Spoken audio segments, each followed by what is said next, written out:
What's going on, all you cat girls and cat boys out there? Welcome to the Wet Hair Show, where, as always, I'll be your host, Lavender, as we go on a journey of the newest and best music. The way that's manifesting this time is in a bit more of a hopeful sense.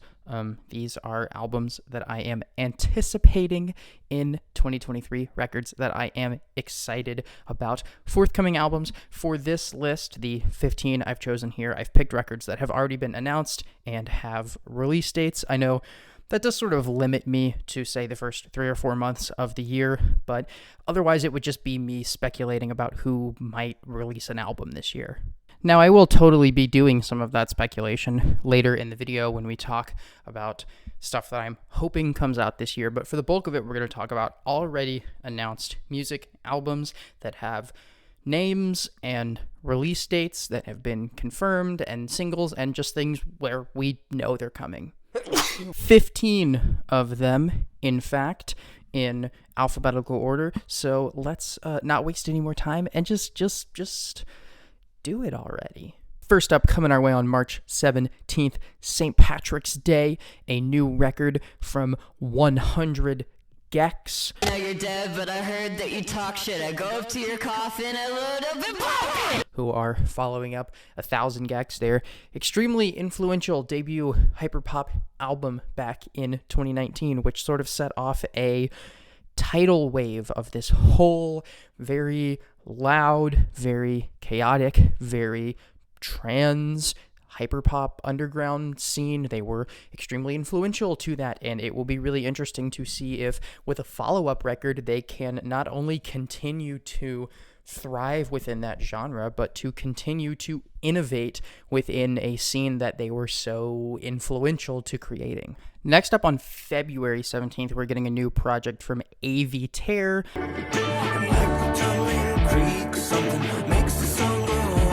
Obviously of Animal Collective fame, and I liked the single that just dropped from this thing. It just barely missed my Singles of the Week list last week, and I routinely called 2022 the year of Animal Collective for the Geologist single, for the Panda Bear collaborative album, but obviously for the great record they released, Time Skiffs. So I'm hoping that the whole Animal Collective universe and everyone that orbits around it can continue thriving into 2023, starting with this A.V. Tare record.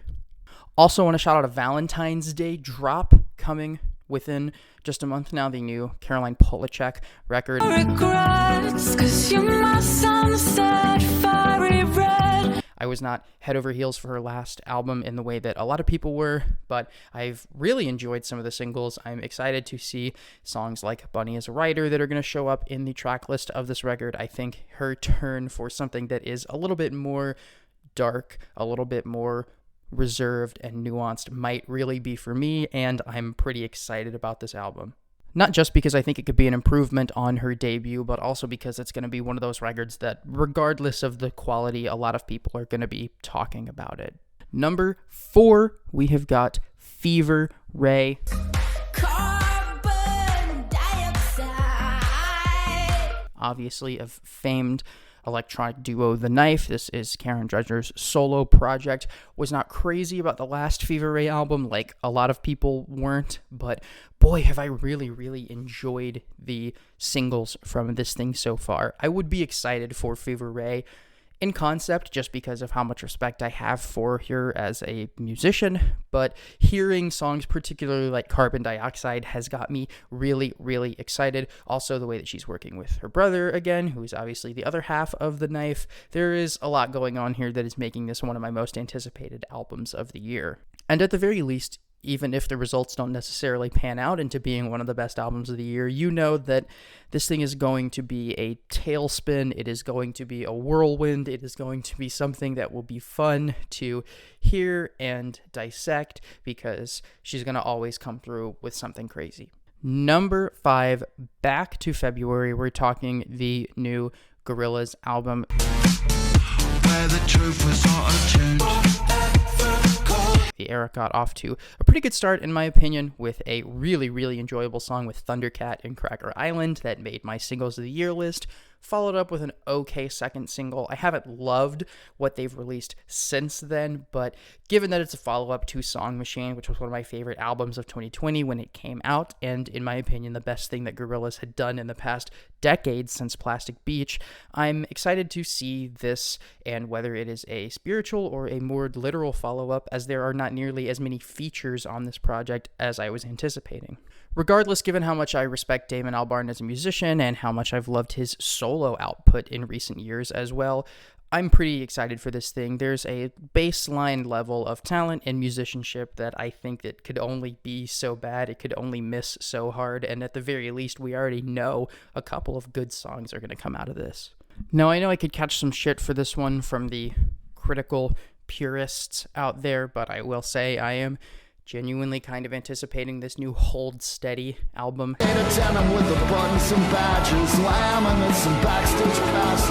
That's coming out in the end of March. I know a lot of people have an opinion of them as a corny kind of bar rock band, and at their worst, they certainly are that, but I liked the lead single to this record that came out last week quite a bit, and I've been listening to it a lot. Now, yes, it does sound like a lot of other Hold Steady songs. In fact, it sounds a lot like one of my favorite Hold Steady songs, Star 18 from their album Thrashing Through the Passion. But you know what? It's a really specific sound, and it's a niche, and it's one that I think Craig Finn and company do really well. And after not loving the last Hold Steady record, I'm pretty excited to go into this one with open arms and hoping that it might be a return to form that's as good as Thrashing Through the Passion was just a few years ago. Next up, Kelela.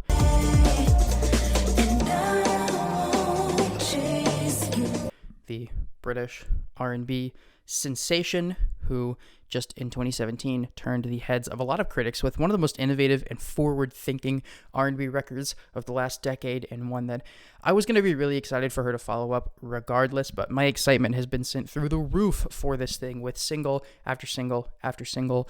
All of these songs have been really good, and they've even improved occasionally on one another with consecutive releases, so I'm just really excited for what she has to offer with this record. It should be, at the very least, one of the most interesting R&B records of the year, if not, when all is said and done, one of the best as well. Now, to the surprise of absolutely no one, arguably my most anticipated coming release of 2023 is from the artist who I just cannot stop praising. That is, of course, Miss Lana Del Rey. Know that there's a tunnel under Ocean Boulevard. Now, I know I wasn't crazy about Lana's last record, Blue Banisters, because I think that it was more of a compilation album than proper studio material. It just felt like a bunch of leftover songs thrown together, finished just to be put out on a record at all. But going back to Lana's last album, Chemtrails Over the Country Club, which I really enjoyed, and obviously before that, the brilliant 10 out of 10 Norman fucking Rockwell, there is no reason to anticipate that Lana won't release something very good again, and she's off to a pretty good start with a lead single that was released last year that I enjoy quite a bit. And on that very same day, quite a 1-2 punch that I imagine I'm the only person in the universe who is excited for both the new Liturgy record.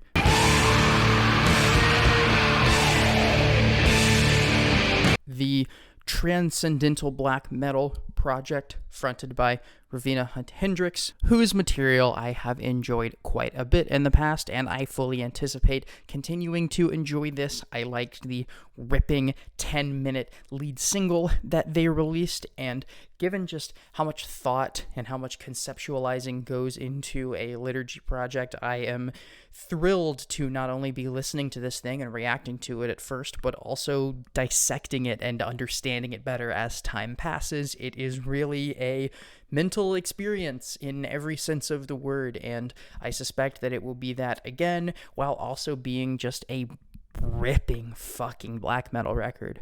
And shout out to M83.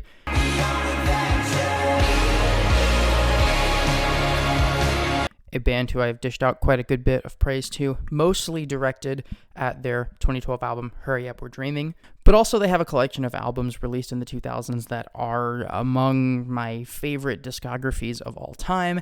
I love this band. It's a shame that so many people of the internet age were introduced to them through their most mediocre record to date, Junk, as well as a couple of soundtracks and side projects like the Digital Shades series, when I really hope that M83 is going to come roaring back with their best record since Hurry Up We're Dreaming, and something that can maybe even come close to competing with their incredible output in the 2000s. And they're off to a good start with this new single, Oceans Niagara, and if they can achieve that level of success throughout, they're going to make a really, really good record, one that I hope will not only get people's attention, but also then direct it back to some of the incredibly underrated M83 records of the past. Hoping to get this list out before Friday, so hopefully this record is still upcoming and not released. Talking about the new Mac DeMarco project. It seems like it has the potential to be one of his most interesting in a long time, given how routine and boring I thought his last album, Be the Cowboy, was. Since then, I had the chance to see him live, and it reminded me how much of an engaging performer he can be at his peak, and I'm really hoping he returns to that on this project. The whole spur-of-the-moment announcement of this thing kind of gives me hope that whatever he's been working on behind the scenes is going to be, at the very least, really interesting and potentially really good, too. In a very similar vein to The Hold Steady, another record that the Critical Underground might potentially disagree with me for hyping up, and another record that a week ago might not have been on a list like this, and that's the upcoming album from Miley Cyrus. I can buy myself flowers. Now, it's no secret that I've never been the biggest Miley fan in the world. I have covered a few of her projects, and there isn't really anything that I can point to in her discography and go, this is the great transcendent album in her collection. This is what elevates her to sort of pop auteur, pop genius. She just doesn't really have it in her. But I will say that hearing her turn to disco on this new song seems to suit her a lot more than some of the 70s and 80s flavored classic rock that she was trying on her previous album.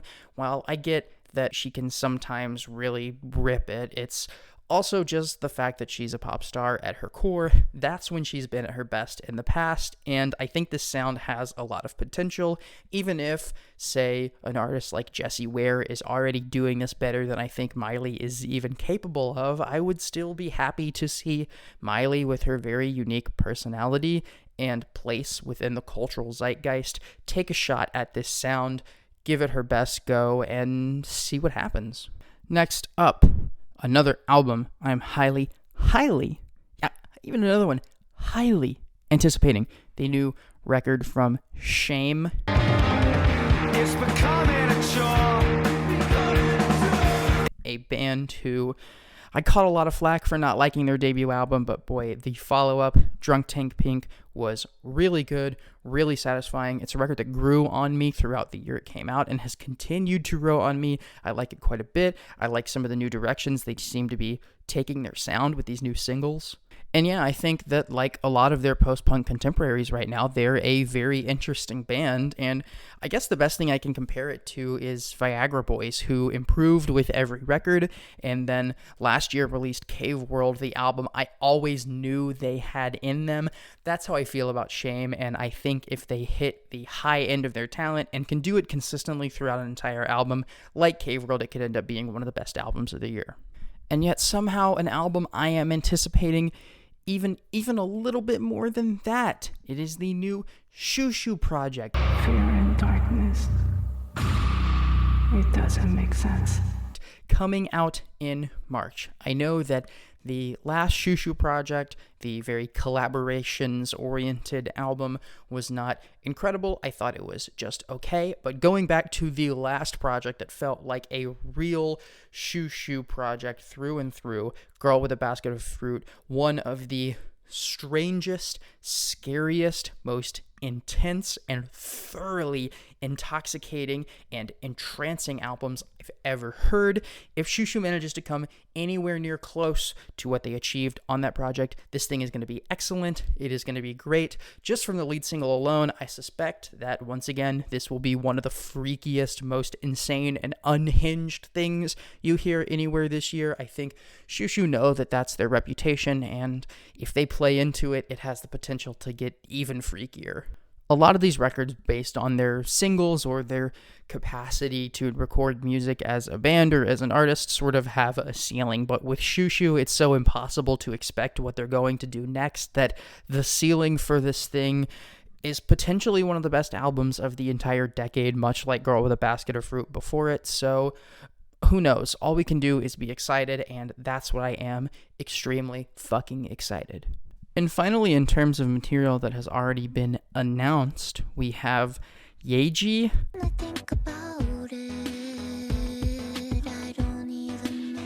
an artist that, Jesus, I've been listening to since like I was a sophomore in high school, and now she's finally gearing up to release a proper debut studio album. This news just broke literally a couple hours ago, and I've only heard the single a time or two.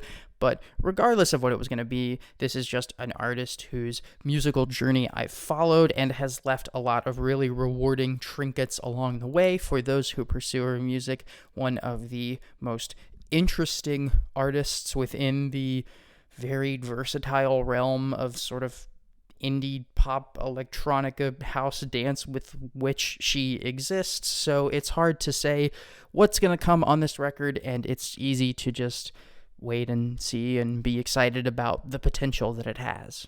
Also, just so this doesn't age impossibly poorly, I want to throw in some sort of more speculative releases for the first 8 of these, at least. There is going to be some reason why I anticipate that an artist might release a new song this year. The first of the bunch being Unknown Mortal Orchestra, whose double album has been promised to us on social media a few times, teased with a couple of singles, and while I wasn't crazy about all of them, I still think back to That Life, one of my favorite songs of the year it came out, 2021, and think about the last Unknown Mortal Orchestra project, which I think has aged spectacularly well, giving them a 3-album run of really, really enjoyable material. And if they can take a long break and Ruben can come back with a double album that follows up on that line of succession, it has the potential to be really good.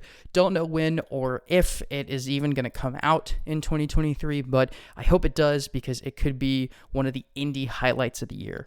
And much like Stereogum does every year, I am going to make a retrospective ass of myself by even getting anyone's hopes up that a new Sky Ferreira album might come out. The only reason that I'm putting this on the list, even though it's an album that people have been anticipating for a decade, is that she is now doing a thing that is increasingly common these days, publicly complaining about whatever music forces behind the scenes are refusing to let her release music, and that is often followed by released music through whatever capacity it happens in. I just think that Sky deserves to release the music that she wants to release and give a new generation of fans the opportunity to be introduced to her the way that the last generations of fans were literally a decade ago with her first EP in 2012 and her debut album in 2013. Now, I know just because I said that, just because I spoke that into existence and put that in the universe,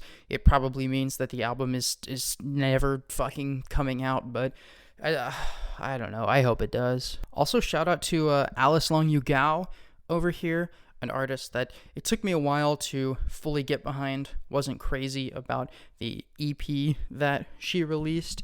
However, I have really liked some of her more recent material. I think her song with Alice Glass, Legend, is really, really good, and her explosive, uncompromising, crazy, manic track Make You Love Me was one of my favorite singles of last year. So if she is gearing up to release any more material this year, be it an album, an EP, or just even more singles, I am going to be excited for it, because I think she turned a corner artistically that is making me appreciate her music even more, and I think she has the opportunity to set herself apart within the realm of both hyperpop artists and those who are fusing the aesthetics of sort of noise and metal with pop music and those shimmering pop aesthetics and sentimentalities right now.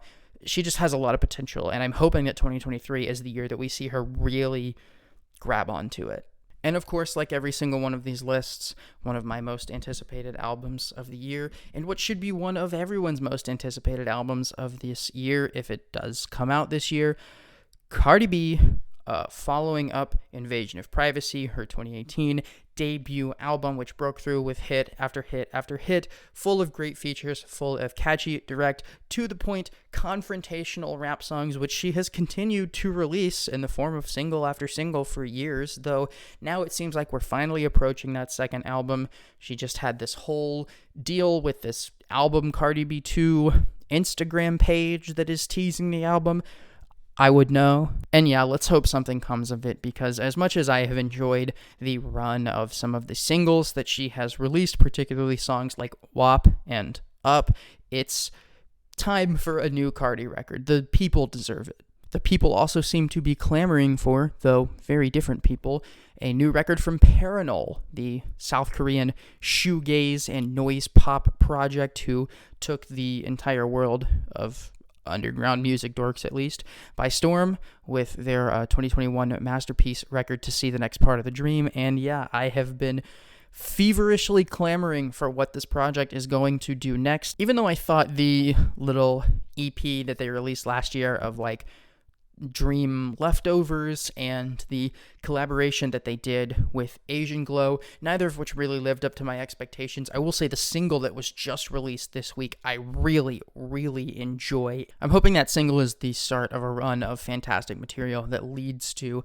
another record that can just sound as explosive and incredible and both triumphant but also tragic in the way that To See the Next Part of the Dream did.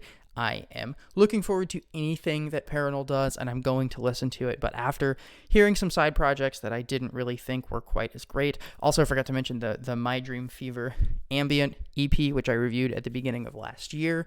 Really what I want to hear from Paranol is a new album, and if this second single is more of a taste of it than the first one, I think that is a great thing, and I am really looking forward to it. Also going to shout out No Worries, the combination of Knowledge and Anderson .Paak, who released a really underrated record back in 2016, one that I really liked, and to me really encapsulated a lot of what makes Anderson .Paak so entrancing and interesting as a performer. They released a new song last year, a single, and seemed to promise big things. I'm hoping that now, with the Silk Sonic era kind of done and wrapped up for Anderson .Paak and Bruno, he can move on to some kind of material. I suspect that it will be with No Worries because of the single we got last year, but even if it's just solo Anderson .Paak material, I am ready to hear him back in his creative bag again in 2023. Also, Peter Gabriel, whose new record has been discussed and teased in various interviews for a long time. Recently, we just got the lead single, Panopticon, a song that I got to admit I'm not crazy about. I think it's a little bit too indulgent in the wrong way, but because of how conceptual this thing is likely to be, it could very well be a song that I like more within the context of the full record, which I'm hoping for. At the end of the day, it is Peter Gabriel, an incredibly inventive, creative, and interesting musician. I do not think we will see him resting on his laurels in any way. I think he's going to try to push and advance his sound and his influences in some way and create something interesting. I hope for, as long as we've been hearing about this record, that it is big, it is bold, and it is good. And I'm also just ready to have it. I hope that 2023 is the year that we finally get this long-awaited Peter Gabriel album. Of course, it wouldn't be a Music Corner video if we didn't talk about Kim Petras, who has a single coming up in a few days, had a recent number 1 hit alongside Sam Smith with Unholy, one of my favorite hit songs of the last year, and a single that I thought was pretty decent in Jesus Was a Rock Star. I anticipate that Kim will have new material coming soon. I think she is kind of rebounding from the slut pop era of a very strange creative and artistic decision and trying to recapture her career as a more authentic and more genuine pop star, and I'm hoping that continues. I'm hoping she stops hanging out with Meghan Trainor, because that can't be doing anything good for her. Unless Meghan Trainor is somehow convincing her to like finish the damn album and put it out, in which case it might be the only thing that I would be willing to apologize to Meghan Trainor about. I guess I'm just a hater, you guys, sorry. But I don't know, I guess I made you look. Now these last two I literally have no basis for, no hints that there might be new material coming, just two artists whom I adore and for whom it has been a while since we last heard from. These are really the just wishes. I just wish that, say, Sampha would release a new album. We heard him appear on some great records, some great contributions he made to albums from Kendrick and Stormzy in 2022. I think his 2017 debut Process holds up extremely well.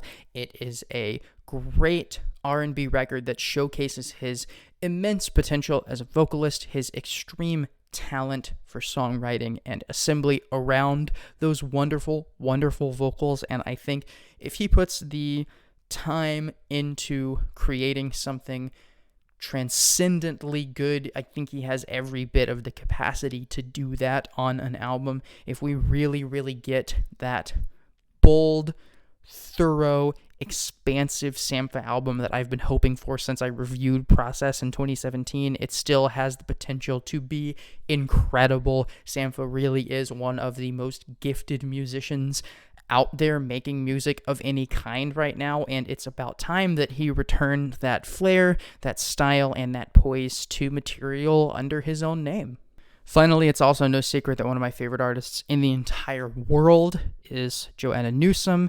And while in the wake of her 2015 album Divers, you could hear and see her popping up here and there, the well of Joanna News has been extremely dry in recent years, and I hope that means she's been in the studio writing and recording. I don't know that for sure in any capacity, but boy, is she an artist more than perhaps anyone else still alive and making music that I would love to hear from.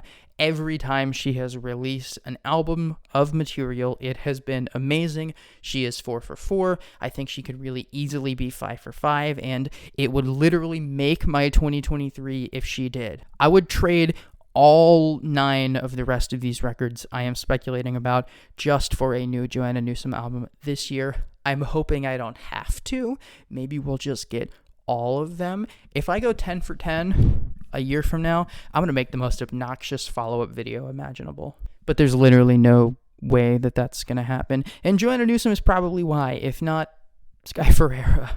And that's it until I come up with a new idea. Hopefully we can do something before the update at the end of February, given the sort of slow start that 2023 has been off to. Already a couple of records that I was anticipating being really good turned out just okay, and from some early reviews of stuff coming this weekend, it seems like that may continue to be the case. Regardless, I'll see you soon over something.